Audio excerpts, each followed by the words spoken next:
Hi and welcome to Golden Age Shooting. So today we are trying to answer a long-standing question as to which gun is better, whether it's the Steyr or the Morini. Okay, so let me quickly get over the features of each of these guns.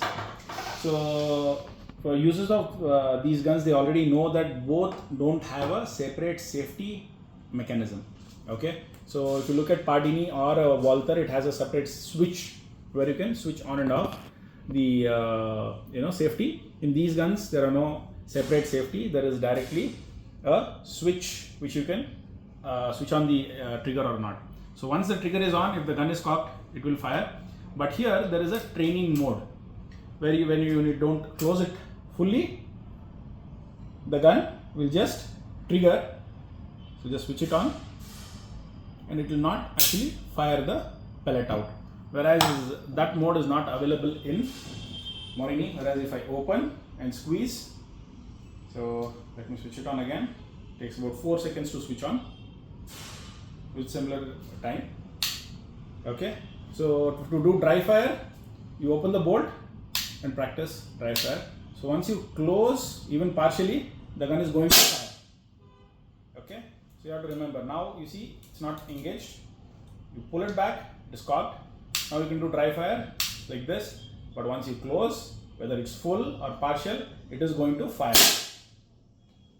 Whereas in Steyr, the partial closure will not allow the gun to fire. So if you see that,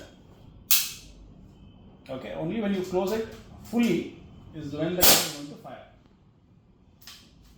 Okay, so this is the safety feature, but one of the advantages of Morini is if you see a lever here, so there is a low pressure indicator, okay, or low pressure stoppage. So when the gun air pressure comes below 100, this low pressure indicator will catch on to the loading lever and it will not allow you to lift the gun, loading lever. So if I remove the cylinder, you will notice that locking immediately. The moment I see, now I will not be able to lift so this is a low pressure safety mechanism. So if the gun is under pressure, under the required pressure, then the safety locks itself and then you know you have to fill the air cylinder. Whereas there is no such advantage in Steyr. You'll have to keep track of how many shots you're making. Generally speaking, it's not a real issue. Shooters, after a certain time, they know that how many shots they can take in a particular fill, and they get used to it and they keep refilling the cylinders. But it's good to have during competition or training sessions with this kind of safety. See, other than that, the cylinders are pretty much the same 10-year warranty. Okay, and looking at the trigger, if you see, the shape of the trigger is very different.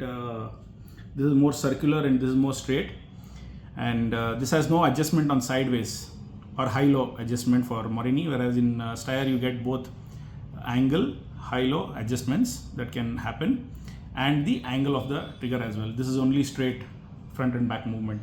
So that's relating to trigger.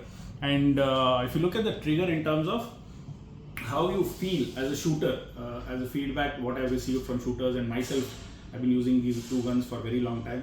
So I know specifically, how it feels. So the Steyr electronic trigger is much more softer. You feel it very subtle. Okay, whereas Morini, you do feel a slight click into your finger as you're squeezing the trigger from going past the second stage. So these are the general features. So switching on, switching off, both have switches, and grips are very different, of course, and the sights are adjustable. Whereas this has a lot more adjustments into it in terms of even the height or the depth of the rear sights can be managed, whereas depth cannot be adjusted in the Morini. And Morini, sometimes what happens is at times when you press this, it stays stuck there. So a lot of people have goofed up their competitions by not noticing this. So this is a risk when a ball bearing is missing inside. So this is not getting stuck. Sometimes with the ball bearing in, this goes there and it gets stuck. So it doesn't come up. So all your shots will start going low. So be careful with that when you're using Morini. Sometimes what happens, shooters while filling, they don't notice it and they do this and it stays stuck there. So that doesn't happen here, and it's very sturdy. If you see only, the moment is spring action, it comes back. so it's good in steyr, a little, comparatively.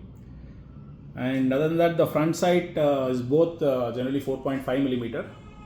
It's a standard size issue, and in steyr you can adjust the angle along with the rear sight also. Okay, if you look at the there is a small screw there, grub screw, which you can go through, and you can change the angle, and you can change the front sight width also by removing this and putting the other ones.